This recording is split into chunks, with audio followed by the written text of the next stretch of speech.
Bonjour tout le monde, on se retrouve enfin pour une vidéo création, dis donc, on l'aura attendu celle-là. Donc je vais me servir de la planche donc Halloween, celle à laquelle j'ai participé à l'élaboration pour faire ma carte.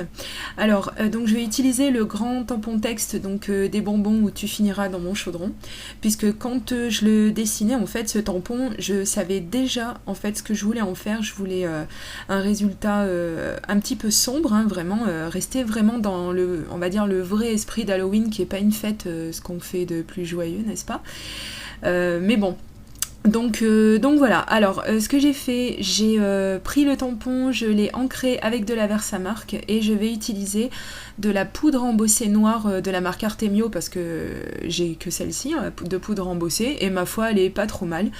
Voilà, donc bien comme on fait d'habitude pour l'embossage à chaud, et bien j'ai chauffé ma poudre ma poudre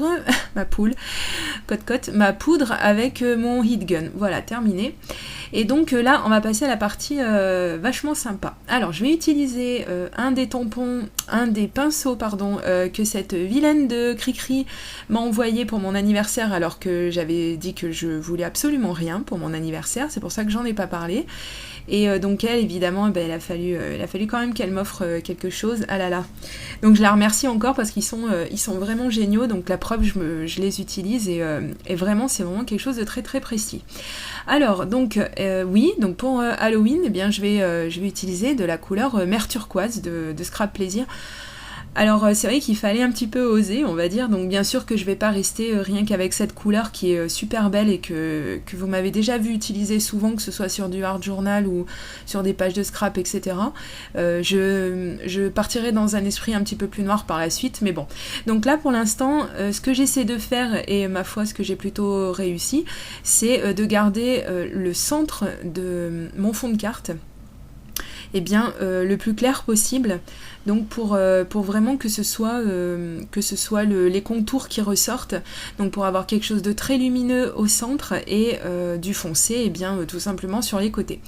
Donc là, le secret, parce que je travaille sur du papier aquarelle, ça je l'ai pas précisé, donc le secret c'est d'humidifier son papier, donc là comme je viens de le faire avec un pinceau, et donc quand vous mettez beaucoup d'eau, la couleur, puisque c'est des encres aquarellables, donc la couleur va aller là où vous avez mis de l'eau, et normalement ça devrait ne pas trop dépasser sur le motif que vous vouliez protéger. Voilà, donc j'avais pensé quand même à sortir ma drawing gum, et puis en fait je me suis dit je vais essayer comme ça, et au final ça a bien marché.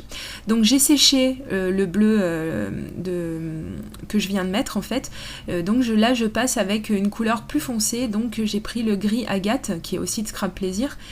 Et donc là, on va commencer, comme je viens de le dire, à foncer un tout petit peu tout ça, parce que là, c'est un petit peu trop gai pour une carte d'Halloween, je trouve. Donc évidemment, je remets de l'eau, donc je réactive ma couleur, c'est pour ça qu'on voit le bleu qui revient un petit peu sur ma carte, mais c'est pas grave. Comme ça, mes deux couleurs vont pouvoir bien se fondre. Donc là, j'ai bien réimbibé mon fond de carte avec de l'eau. Comme c'est du papier aquarelle et que celui-ci, c'est de la bonne marque, on va dire, j'ai pas de problème de peluche ou de choses comme ça. Donc là, pour vraiment fondre les deux couleurs, je me suis même aidée d'un petit carré de mousse comme celle que j'utilise en fait quand je fais mes toiles. Voilà. Et oui, ça m'a quand même aidée, mais bon...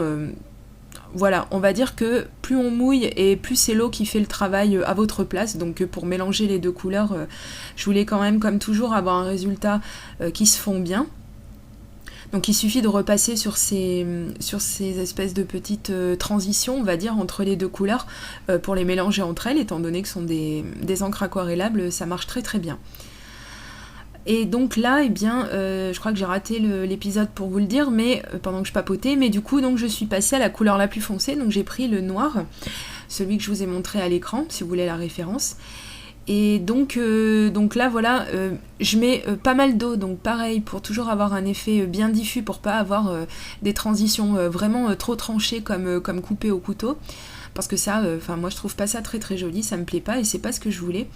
Donc là j'ai zoomé un petit peu pour vous montrer. Alors je suis désolée pour la qualité granuleuse de l'image. En fait ce qui se passe c'est que je commençais à manquer de lumière mais je m'en suis pas rendu compte. Et j'ai filmé avec mon caméscope qui a une qualité bien moins bonne que quand je filme avec mon réflexe.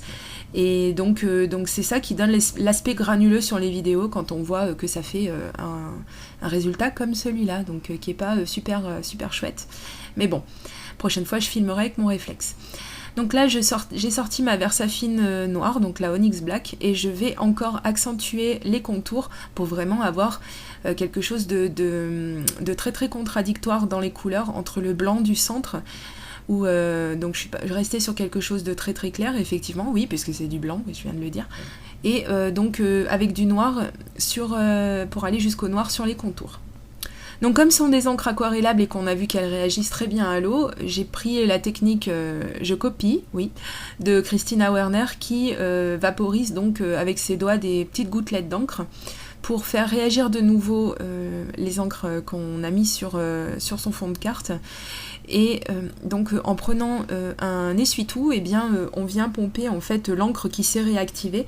Et là, ça nous donne des résultats, mais c'est super joli, quoi. Voilà, c'est juste magnifique. Donc là, je passe un essuie-tout tout propre parce que j'avais mis de l'eau au milieu, ce qui sert strictement à rien puisqu'il n'y a pas de couleur au milieu. Mais qu'il fallait quand même bien l'enlever pour que ça vienne pas contaminer le reste. Voilà, donc là ça y est, j'ai enfin compris que j'avais plus assez de lumière, donc j'ai allumé ma petite lampe. Donc je vous montre que mon papier aquarelle, mine de rien, n'a pas tant gondolé que ça cette fois-ci, donc c'est plutôt bien. Mais je vais quand même le fixer sur un papier noir très très rigide, un petit peu épais, donc pour vraiment avoir quelque chose de très plat. Hein. Et puis donc le tout, eh bien, je vais venir le fixer sur une base de carte blanche que j'ai découpée tout simplement dans du papier Bristol. Voilà. Donc je la trouve déjà bien sympa comme ça, mais j'avais envie de rajouter quelques petites choses. Donc là j'ai sorti toutes mes perles, une des 2 boîtes de perles de pluie que j'ai. Alors je voulais presque mettre des perles de pluie noires et puis je me suis dit bon ça va faire un petit peu too much quand même, vraiment trop de noir. Donc je vais rester sur 2 tailles en fait de perles de pluie, donc des toutes petites et des un petit peu plus grosses. Voilà, et donc après je dégaine mon Glossy Accent qui le mien ne sèche pas puisque je laisse une aiguille à l'intérieur en fait et c'est super pratique. Et autre chose pratique donc c'est le Pick Me Up évidemment. Pour coller les petits éléments. Donc là vous voyez que je suis bien embêtée parce que je viens de me rendre compte en fait en collant que j'ai oublié de sortir le deuxième outil du Pick Me Up. Donc j'ai quand même réussi à positionner ma perle de pluie sans trop de dommages sur ma carte, sans que ça fasse trop baver le Glossy Accent parce que j'ai appuyé sur la perle de pluie avec mon doigt. Et donc là j'ai vite sorti la pointe du Pick Me Up pour pouvoir fixer correctement mes perles de pluie et éviter que je glissouille avec mon Glossy Accent puisque comme chacun sait, c'est pas quelque chose qui sèche transparent, donc après on voit toujours un petit peu des traces et ça fait pas très très fini comme rendu. Donc voilà, en parlant de rendu, voilà ce que donne ma carte. Donc c'est une carte qui est somme toute assez faite rapidement, hein, y a pas, de ce côté-là, il n'y a pas de souci. Et voilà, elle ressemble exactement à ce à quoi je voulais qu'elle ressemble, donc je suis bien contente. Donc j'espère que ça vous a plu, n'hésitez pas à me dire ce que vous en avez pensé. Et si j'ai un petit peu de temps, eh bien je reviendrai avec une autre vidéo sur Halloween. Voilà, je vous fais des gros bisous et je vous dis à très très bientôt. Gros bisous, bye bye.